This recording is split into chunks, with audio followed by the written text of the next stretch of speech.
Welcome! This is our History Now, and today we're doing an examination of American history, looking into something that, well, often gets overshadowed, but was really crucial leading up to the Civil War: tariffs. That's right. It's a topic that touches on economics, politics, and deep regional divides. You've shared some really compelling material, and our aim today is to unpack how these economic policies, these tariffs, reflected and frankly intensified the divisions in the nation. Exactly. We've got sources that show how they worked, who benefited, who got hurt, and how it all got tangled up with the huge issue of slavery. So let's start digging into this critical piece of our past. Okay, so first off, just to be clear, what are tariffs? Simply put, they're taxes on imported goods, stuff brought into the country. Right, import taxes. Yeah.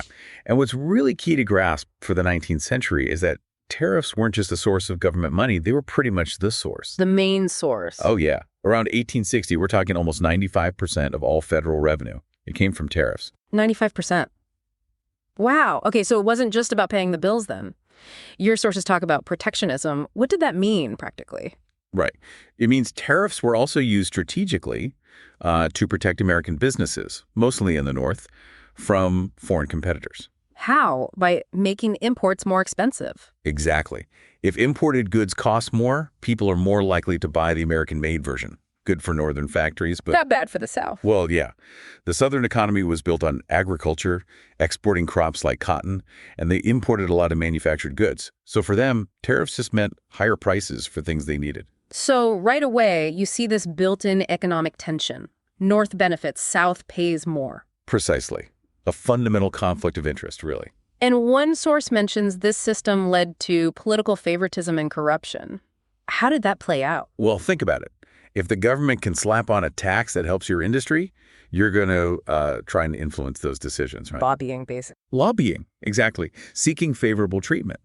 That naturally leads to favoritism, maybe giving certain regions or businesses an unfair advantage.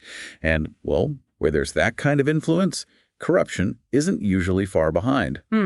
It really paints a picture of economic forces pulling the country in different directions, with the government's main money tool right in the middle of it. That's a good way to put it. It's also interesting that one source notes tariffs even came up in early secession talk, though slavery was clearly the bigger issue nationally. It did. Even early on, when people floated the idea of states leaving the Union, these kinds of economic complaints, like tariffs, were part of the mix. Slavery became the dominant overriding factor, of course, but economic policy was definitely in the background. Let's go back to that early history. The first Congress, 1789, was already debating tariffs. That seems immediate. It does, doesn't it?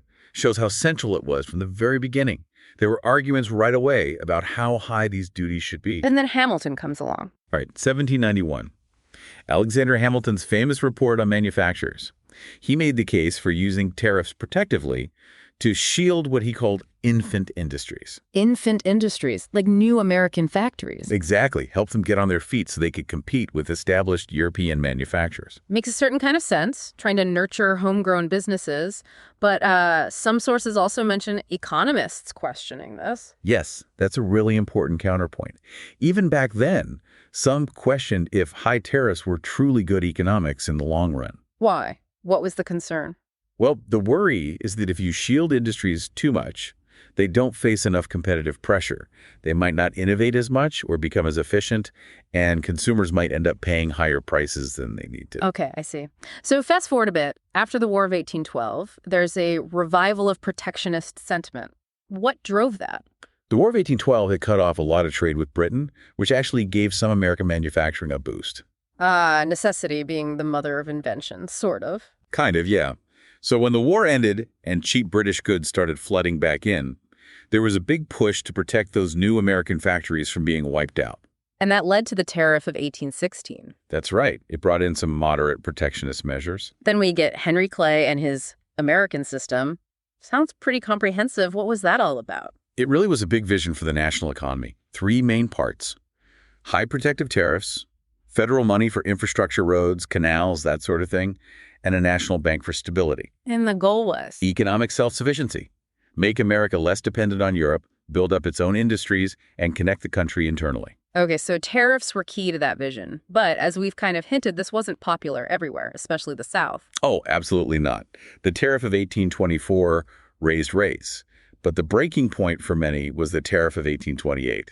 The Tariff of Abominations, that's quite a name. It tells you how the South felt. Rates averaged over 60%, just incredibly high. Yeah.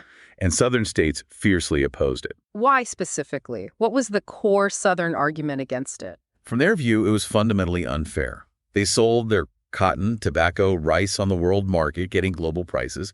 But then these tariffs forced them to buy manufactured goods, tools, clothing, equipment at artificially high prices, often from the North.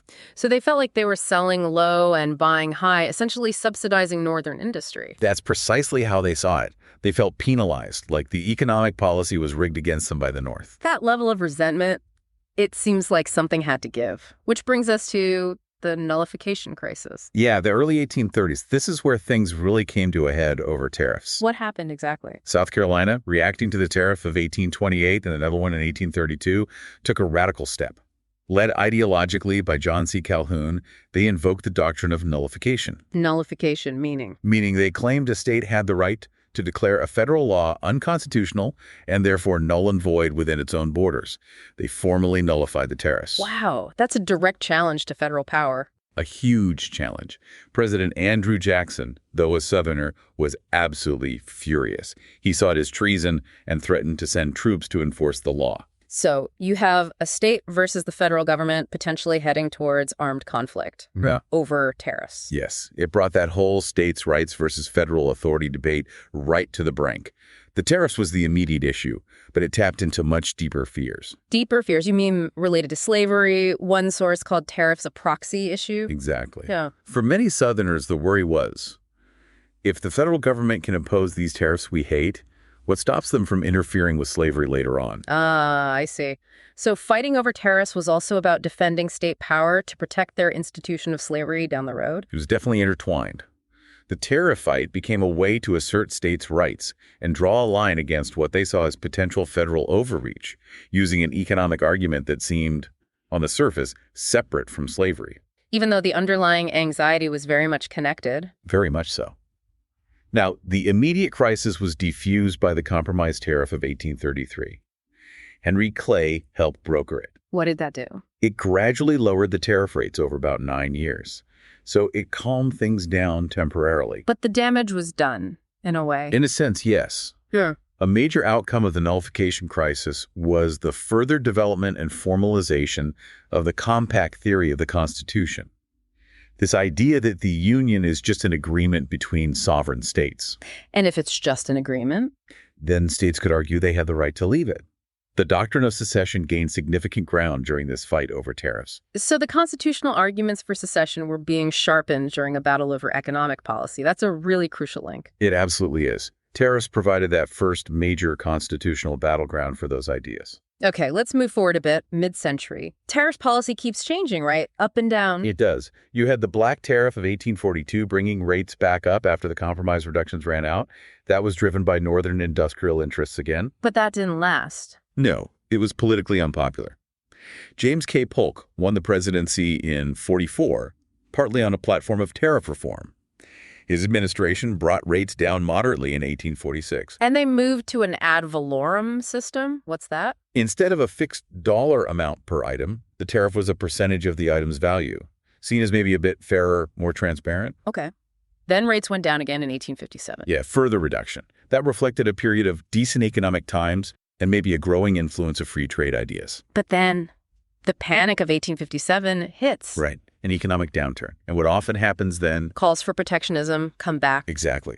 Federal revenue dropped, businesses struggled, and some voices started calling for higher tariffs again to protect jobs and boost government income. Which sets the stage for the Morrill Tariff. Precisely. Work on it started in 1859. It passed the House, which had a stronger Northern pro-tariff contingent in early 1860, but it got stuck in the Senate. Why Southern opposition? Southern opposition. They still had enough power in the Senate to block it. But then came the election of 1860, Lincoln wins, and Southern states start to secede, beginning in December 1860. And with the Southern senators gone? A path was clear.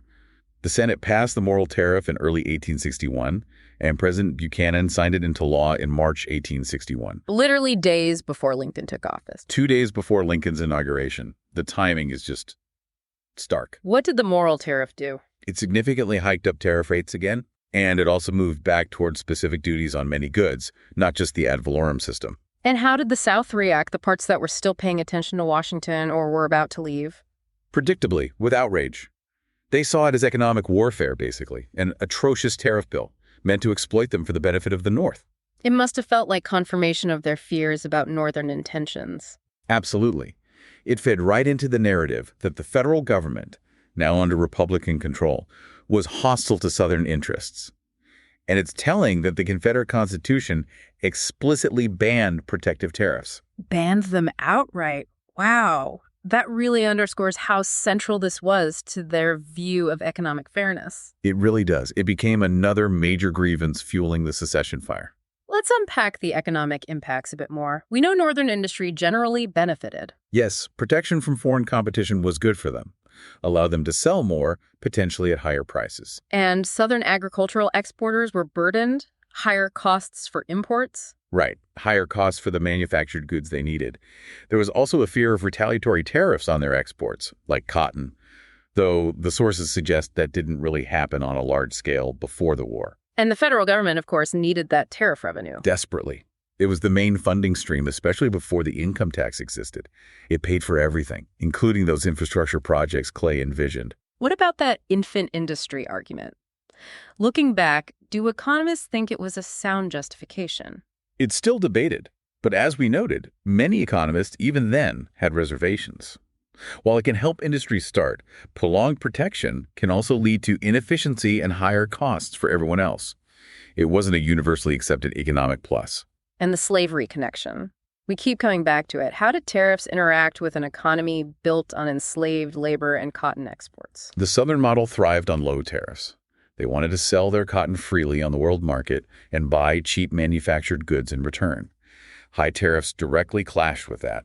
So it wasn't just the cost, it was the principle, the whole economic structure. Yes, and beyond that, there was the growing fear you mentioned that the North was using its political power, expressed partly through tariff policy, to try and force changes on the South's economy and ultimately its entire social system, including slavery. So tariffs became symbolic of this larger power struggle, this fear of being reshaped by the North. Very much so. Okay, so as secession actually happened, how big a role did tariffs play in the arguments? Was it cause number one, or? The sources are pretty clear. Slavery was the fundamental number one cause, no question. But tariffs were definitely a major secondary grievance. To justify the decision. Yes. South Carolina's secession declaration, for instance, explicitly mentioned the unfair burden of tariffs. And as we said, the Confederacy banning protective tariffs shows it was a core part of their economic vision. Their vision was free trade. Largely, yes. They hoped free trade would not only help their own economy, but also win them friends in Europe, especially Great Britain, which was generally moving towards free trade itself. That's interesting about Britain. Did the Morrill Tariff actually make Britain initially a bit sympathetic to the Confederacy? It did, surprisingly. The Morrill Tariff was unpopular in Britain, seen as protectionist and harmful to trade. So for a time, it created a little bit of common ground, economically speaking, with the Confederacy. But that didn't last. No. Once Lincoln issued the Emancipation Proclamation and the war became clearly about ending slavery, British public opinion swung decisively against the Confederacy. The moral issue of slavery completely overshadowed any economic arguments about tariffs.